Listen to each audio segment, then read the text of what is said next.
भाभी। अरे ननद जी, आप आओ बैठो। आप यूं अचानक से आ गई, कम से कम फोन तो कर देती। हाँ भाभी, मैंने सोचा आपको आके सरप्राइज दे दूं। क्यों, मेरा आना अच्छा नहीं लगा? अरे नहीं ननद जी, मैं घर पे नहीं होती तो आप बाहर ही रह जाती ना। आपकी बात तो सही है। आप बैठिए ना, मैं आपके लिए पानी लेके आ रही हूँ। ठीक है भाभी।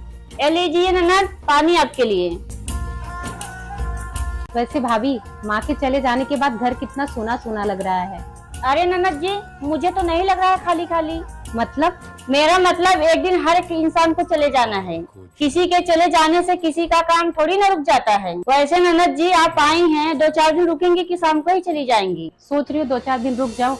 वैसे भी माँ की बहुत याद आ रही है। वैसे ननद जी, आपको बहुत माँ की याद आ रही है ना, तो आप अपने ससुराल में भी बैठ के याद कर सकती हो। अब जरूरी तो नहीं है कि आप मायके में ही बैठ के याद करो। ठीक है भाभी। ननद जी, ये आपका घर था, अब ये मेरा घर है।